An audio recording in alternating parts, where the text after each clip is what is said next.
Kanye West and Drake have just reunited for the free Larry Hoover concert in Los Angeles at the Coliseum, and this is actually the first time in 5 years since Kanye West has headlined the show. It's pretty massive of an event for the year because thinking back at the summer, we were just comparing Donda and CLB and talking about this massive feud, and now they're finally coming together at the end of the year and doing it for a nice cause, guys. So we're going to be keeping you updated with all of the biggest events of the year, so album reviews, events, rollouts. So if you have not already, please subscribe and smash a like button and let us know how you like this concert and this event. So Lou, let's get into this. This show was streamed on multiple platforms. You were able to watch it on Twitch or Amazon Prime. How did you like the show overall, and did you have any expectations going into the show? Yeah, I definitely had expectations. I knew that, Drake was going to be performing some of Kanye's songs. I also figured that Kanye was going to perform some of Drake. So it was cool to see them kind of give their own renditions of certain songs. And honestly, I feel like the whole concert was kind of almost like a versus battle because for the most part, you had Kanye's set and then you had Drake's set. And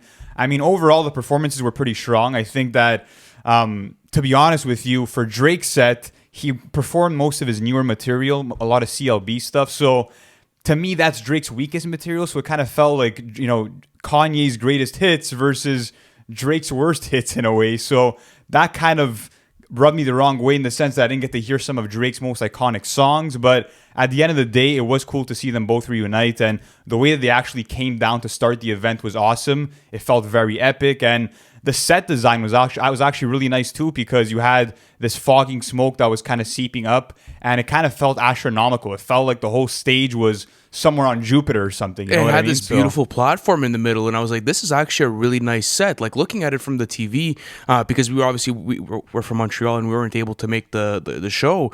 You were able to watch the set, and it was nice because the camera angles were showing like how the platform and all the smoke were kind of evened out at a certain point, and then at certain times like you'd kind of lose vision of Kanye or Drake because there's just too much fucking smoke at a point. But overall, yes, I was a fan of the show. I think it was cool for them to come together and perform, because I like what Drake said at the end of the show, saying that, just seeing you guys here and, being able to do this again was amazing, because COVID has cut these sort of experiences short.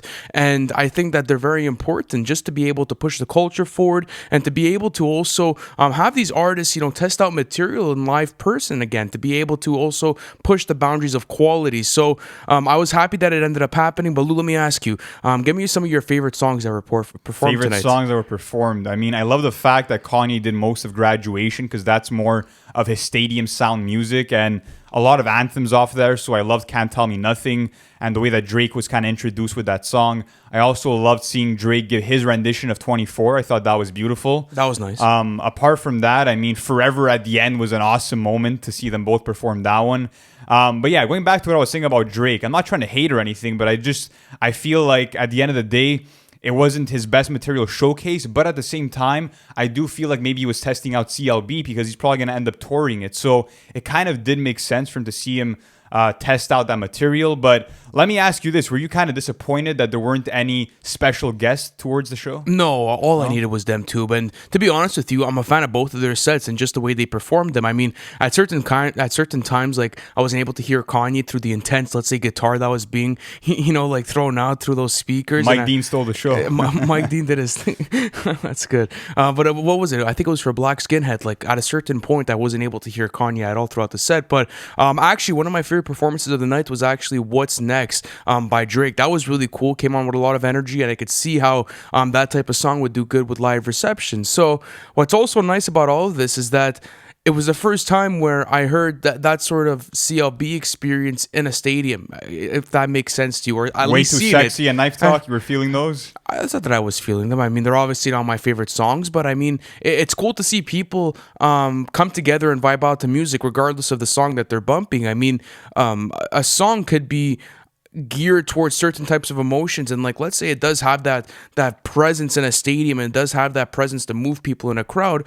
I think it is merited and it is well put together. So I saw that for Drake's set tonight. I was very impressed. But overall, man, I was a fan of the show. I did enjoy it. I think maybe, do you think we get another one at any point? Like, would they ever do it again? I don't think so. I don't think they're going to do a whole tour like this. But I mean, Apart from that, it was cool to see Kanye also play some underrated songs like Say You Will, for example. That's facts. That was awesome to see. I was expecting Drake to come on and do Say What's Real, which is kind of his cover of that song that he did on So Far Gone. That would have been awesome to see. And apart from that, I mean, after watching so many live streams this year from Kanye West where he wasn't saying a fucking word, it was awesome to actually hear him perform and actually rap and sing for the first time all year. So that was kind of refreshing to see.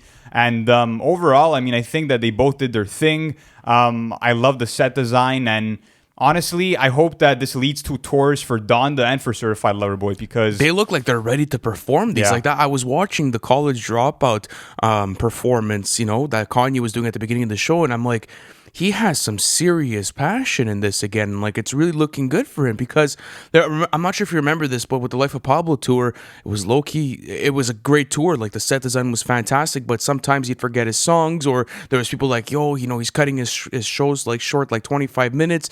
So I'm happy that now, like, the performances look like really strong, and it looks like he's actually, up for it and up to be able to do these live performances. But guys, let us know how you like the experience in the comment section. And as I said at the beginning of this episode, we're going to be covering all of the hottest industry news of the year, especially for these types of events, plus album reviews and anything album rollout wise. So subscribe if you have not already. Smash the like button. And guys, thank you so much for watching this video. We'll catch you on the next one. Thanks for watching the full video, and if you're new to NFR, be sure to hit that subscribe button as we'll be keeping you guys updated with the latest album releases in terms of update videos, album reviews, and our own original series on the weekly. And we also have our Patreon plan available in the description below where you can access weekly bonus content and also access to our Discord. So be sure to check out all of that, and we'll catch you in the next one.